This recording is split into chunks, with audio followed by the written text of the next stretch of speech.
All right, let me now introduce a very special guest, former Gophers linebacker and six-time Pro Bowler, Karl Mecklenburg. How are we doing today? I'm good, Tony. I never played linebacker until my third year in the NFL. I was a defensive tackle at the University of Minnesota. I was drafted by the Broncos as a nose guard. So it took me a while to find my spot, but it worked out. All right. So you obviously had an interesting journey to Minnesota. You grew up in Minnesota, but your journey to the Gophers was different than most. I guess for someone that doesn't know and the fans listening to this, how would you, I guess, describe your journey to becoming a Gopher? Yeah, it was a long twisted road. I loved Minnesota Gopher football as a kid growing up. I remember my dad taking me to games. I had never gone to a pro game. It was always a Gopher game when we went to a game. I remember wanting to play for the Gophers. Was at Washburn High School as a freshman, transferred to Edina West. Ended up playing JV football as a junior. Didn't even make the varsity team. As a senior, I made the varsity team. I was all state as both a tight end and a defensive end. But I was only 6 feet tall and 200 pounds. I wasn't big enough to play major college football. So I went to Augustana College in Sioux Falls, South Dakota on a 1/3 scholarship with the understanding if I played well, they give me a full scholarship. I mean, they sat in my family's living room and talked to my parents and, oh, it's late in the recruiting season. We don't have a full scholarship for Carlton now, but if he participates and does a good job for us, it will bump him up. So my freshman year there, I grew 3 inches and 40 pounds. All of a sudden I got big. I got good. My second year there, I led the team in sacks. I played every down on defense. Expected to get that scholarship we talked about in my living room. Went into the debriefing session that every coach has at the end of the season where they talk about what happened last year and what to expect next year. So I go into Coach Swisher's office, sitting down, expecting for him to have that full scholarship contract for me to sign. Instead, he says, "Karl, we know your dad's a doctor. He can afford this school. We're going to take away the scholarship and use it to bring someone else in." Now, I had, like I said, always wanted to play for the Gophers, and the Gophers did recruit me coming out of high school. Unfortunately, they signed a guy who Notre Dame was also recruiting at the time, and they didn't expect to sign him. So they had told me they're going to give me a scholarship, but then they didn't give me a scholarship. So I was mad at Coach Stahl. So I didn't want to play there. I went to Augustana, um, and then Coach Stahl got fired, and Joe Salem came in, and so Joe was the coach then. So I transferred and I walked on at the University of Minnesota. Yeah, That's how I ended up there. And so I had to sit out a year. It wasn't like it is now. You had to sit out, but you practiced. You didn't sit out. You were part of the team, but you were on the Gopher team, right? You were the practice squad guy, and so that's what I did for a year. Under the coaching of Tony Dungy. Tony was the graduate assistant working with the walk-ons at that point. Mike March was in the film room. Mike wow. Shanahan was an offensive coordinator when I first got there. So yeah, pretty good coaching staff. Yeah, that's it's a crazy story, I guess. So you obviously saw a coaching change from the outside. You were originally recruited by Cal Stoll, and then you played for Joe Salem. How would you describe, I guess, Joe Salem as a head coach and your relationship with him in your 2 years with the Gophers? My relationship with Joe wasn't very good, truthfully. I was a pre-med major. I didn't want to go to the academic stuff they had set up for the players because I had too much work to do. I couldn't go to the study halls and that kind of stuff. And I wasn't one of his guys. I wasn't recruited by him. As a matter of fact, he didn't even put me up for all conference my senior year. Wow. The Bo Schembechler put me up for all conference, so I ended up as a second team all conference guy. But I had a great relationship with the defensive coaches. Bruce Vandersall was the defensive coordinator at the time. When I first got there, Coach Mike Wynn was the defensive line coach, and Mike had a cup of coffee with the Oakland Raiders. He knew what it took to play in the NFL, and he was the first one to really get me to thinking about that. He told me if you could rush the passer, they'd find a place for you. Doesn't matter if you're if you're not big enough to play pro football. If you can rush the passer, they'll find a spot, and that's how it worked out. And then Cal Jones was my second year there was the defensive line coach. Just a little fire plug or just got in your face and then really got my mind right. So I had some good coaching at the University of Minnesota. Didn't get along really well with the head coach. Yeah, I guess that happens. That's just football. But so it wasn't necessarily the most like glorious years team wise while you were with the Gophers. How would you, I guess, kind of like describe the overall like vibe of the program when you were there? Because even before you got there, like they were not as successful as they have been in other years. So I guess what was the like feeling around the football team at that time? It was a transition time. It really was. The athletic director who'd been there forever left. They just built the Metrodome. So my first year with the team was the last year in the old brick house, and then my senior year we were at the Metrodome. And my senior year, we were really good at the start. We were 3-0. We were ranked nationally. I believe we were 18th at one point. Tony Hunter, our running back, was just tearing it up. We were playing good defense, but it was the first year in that dome, and we didn't have a lot of depth, and a lot of guys got hurt. I actually broke my arch running around in that cement that, that they called turf.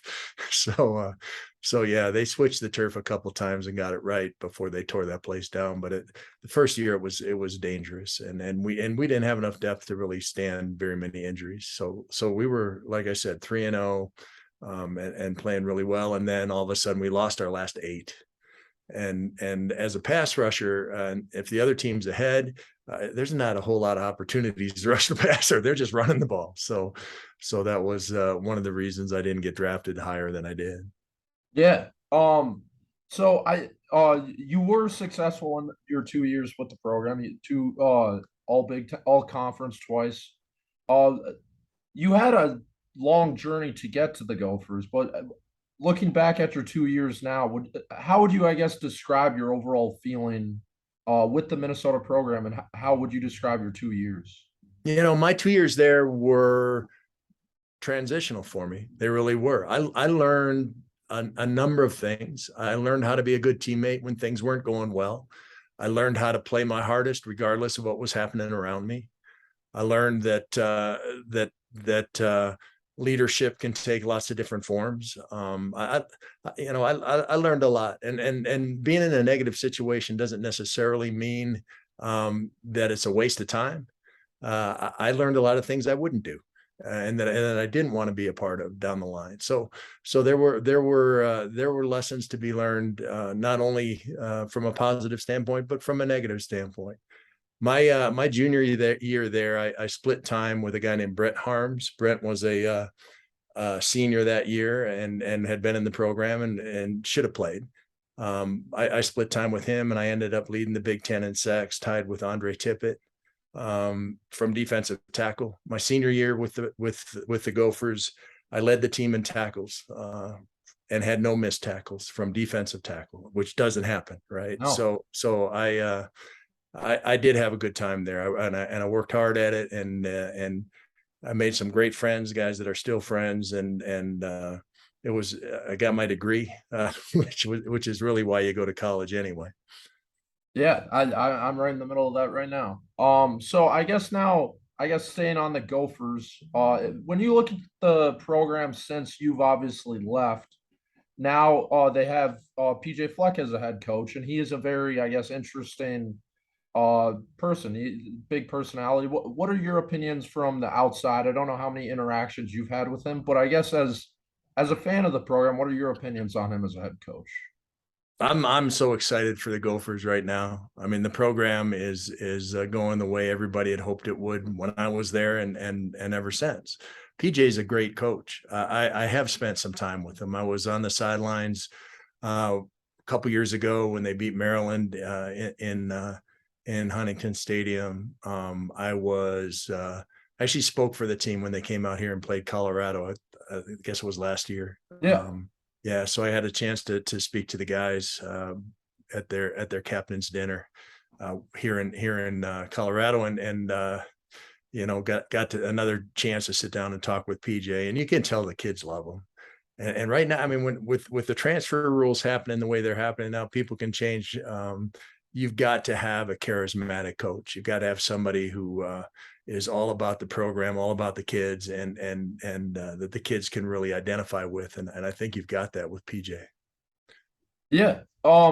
So since you stopped playing with the Gophers, are there any specific players that you've enjoyed watching? You might see a little bit of yourself in them, seeing them play throughout the years. You know, it's been a long time. I've been retired from professional football for 26 years. Yeah.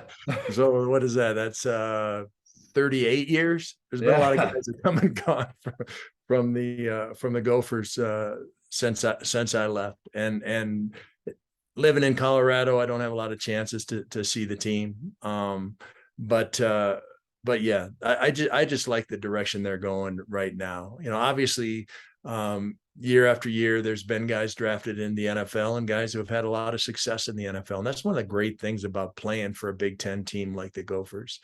You get the chance to play against the best competition in the country, and the game itself is more like the pro game than the other conferences. That you're running the ball more. It's about blocking and tackling. It's not about all kinds of crazy whiz bang stuff, throwing the ball all over the yard. And like I said, it's more like professional football. Truthfully, the reason the Broncos drafted me was because of one of our opponents. I got to line up against Chris Hinton, and Chris Hinton was an offensive tackle, or I'm sorry, an offensive guard when he played at Northwestern. When I was my senior year with the Gophers, we lost to Northwestern, but I personally had a very good game against Chris. I had 2 sacks and forced a fumble, and had a really good game. Ate him up all day long, and the Broncos drafted Chris in the first round. They ended up trading him for John Elway, but they had drafted him in the first round. So they looked at all his tape and they're like, wait a second, this guy's still here. Maybe we should draft him. So that opportunity to play against the best of the best and people that the scouts are looking at really allowed me to get a shot in the NFL. Yeah. Last, I guess, college question I have for you. The whole landscape, I guess, of college football is so much different from when you played with the transfer portal, with all of the name, image, likeness rules. I guess, what is your opinion on if you think that's like good for the overall sport? Do you think it's going in a good direction, or what's your opinion on all of the new stuff in the recent years? You know, the game changes. It just has. My grandfather was a little All-American at the University of North Dakota. He's on their all-time football team. I made the mistake once of we were watching a game together. Notre Dame was playing USC on Thanksgiving. They always used to show that game. And so I'm sitting there with Grandpa, and I pointed out, Grandpa, these guys are really big. I don't know if you could play nowadays. Hell, boy, I played when it was a man's game. Didn't have no face mask, didn't have no pads in my pants. Had to play both ways. I mean, it was complete. And I'm like, yeah, you're right. I mean, the game changes. The game, and I don't think it can be a negative thing. To pay the kids who are out there actually doing what they're doing. They're the ones that are bringing in the money. As a professional player, you know, it's about 50% of the league income goes to the players and 50% goes to the owners. And that's just how it's set up. Obviously, it's not that kind of a split with the kids playing in college football. But I really think there's a lot of guys who play college football not for the education, but play college football as a stepping stone to the NFL. And if they're going to treat it like a minor league system, the kids should be paid. Yeah, I agree with that completely. So like you mentioned, you were a 12th round pick by the Broncos. 310th pick of the draft, Yeah, 20 guys away from Mr. Irrelevant. yeah, they don't go that long anymore. So I guess when you got the call or you figured out that you were getting drafted, what was, I guess, how did that happen? Like, I guess, where were you and how did you get the news? Yeah, so I was living in a house down by University of Minnesota. My girlfriend, my wife now at the time, had come over and was going to fix me a celebratory drink when the call finally came. It was the second day of the draft. Atlanta had told me if I was available in the seventh round or later, they would pick me. Unfortunately, their first two draft picks that year were defensive linemen, so that went out the door. And I didn't know that. There was no ESPN back then. There was no way to follow what was going on. You just sat by Yeah. the phone.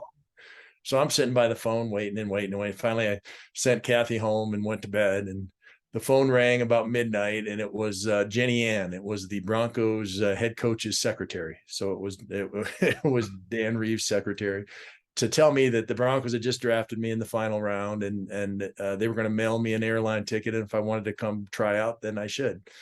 That was it. No bells and whistles, no cameras, no nothing. Just a call from the secretary.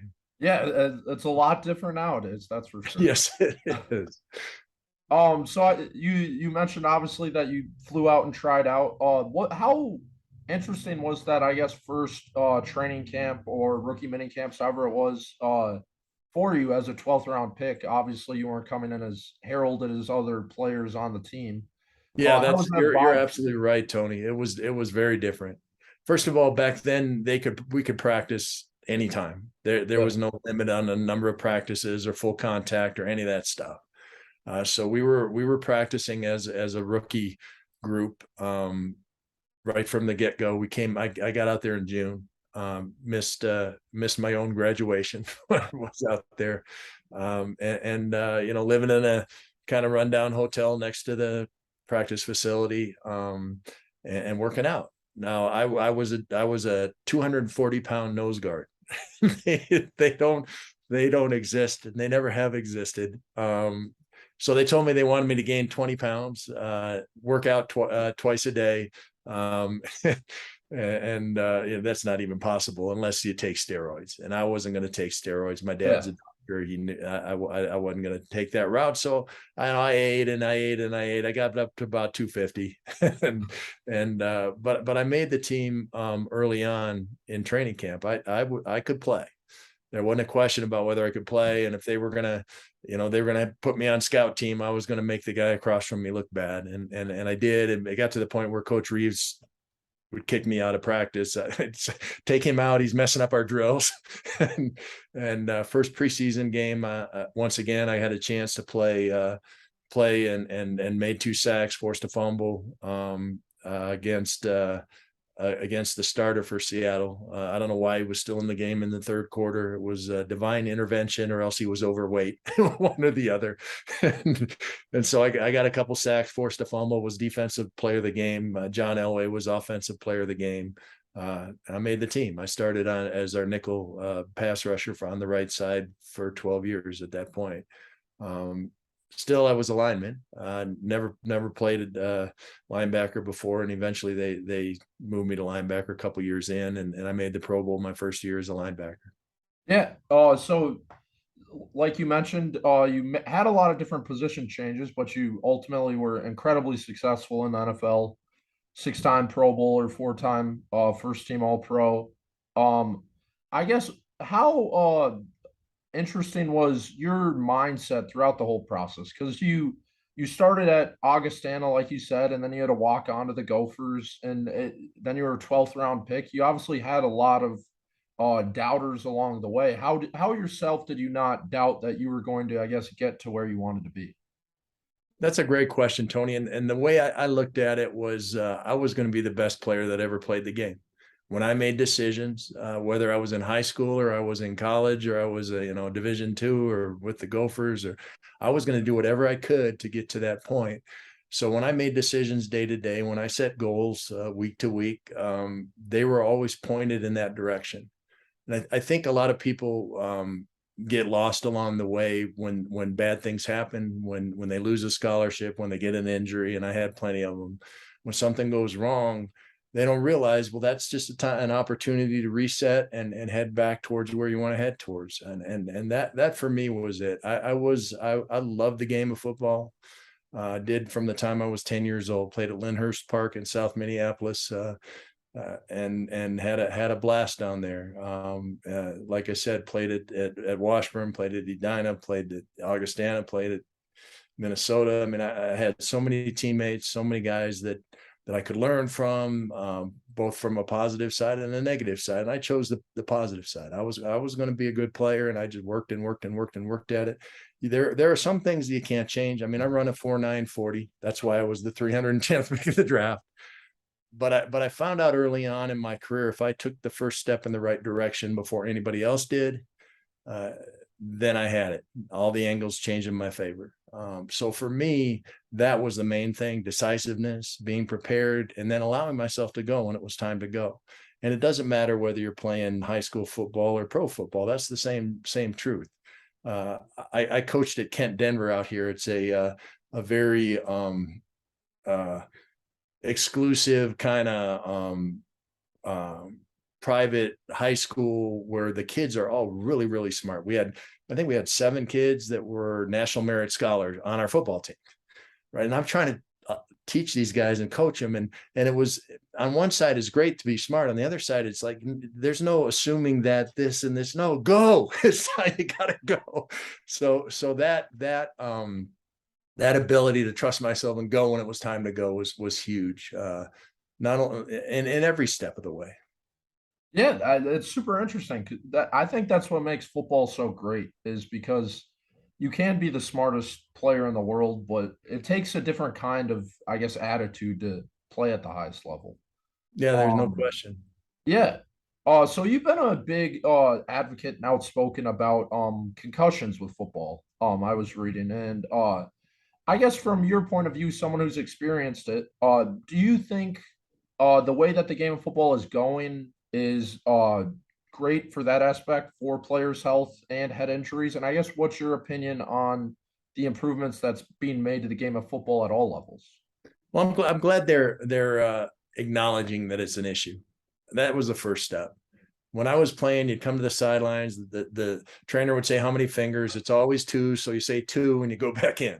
Yeah, my grandpa told me that when he played, they had like a like bin of pills that he'd just take like a handful out and toss them in. Yeah, no, they used to have these little ammonium things they'd break, a smelling salt, and put it under your nose, and Yeah. supposedly that's supposed to fix it. I don't know.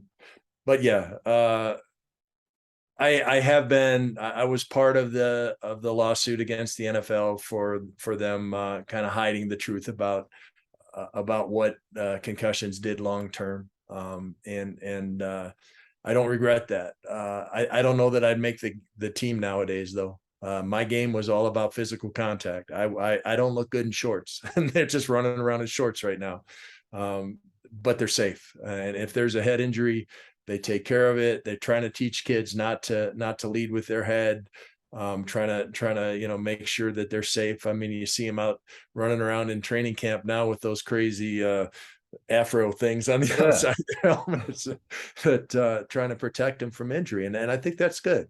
I've had 18 football related surgeries. I've had over a dozen concussions.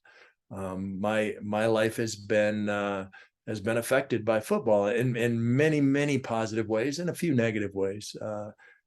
I don't know if I'd have played as long if I'd have known about the concussion issues. But I'm happy I did. I loved it right to the end. Yeah, definitely. So last few questions I'll get you out on here, I guess.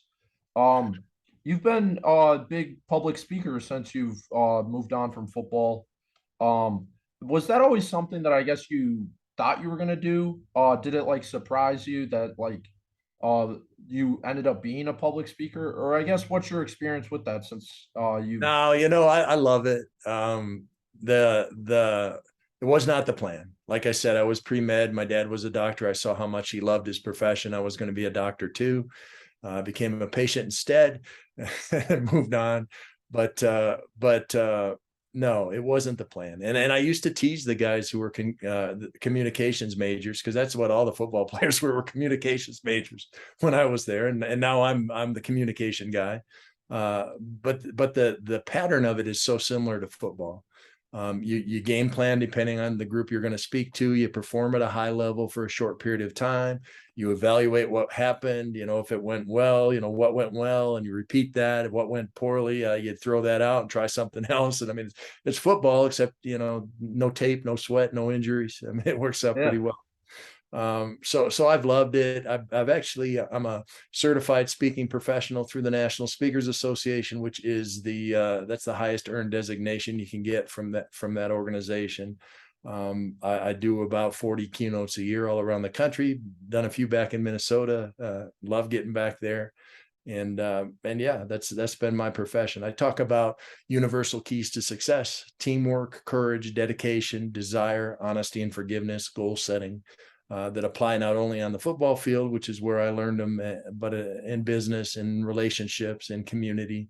It's a lot of stories, and then targeted towards the audience and that industry. So yeah, I'm still playing football, just in a different way. Yeah. So last question I'll get you here on. A lot of my listeners obviously are Gophers fans. And the program continues to go through a transition, positive or negative.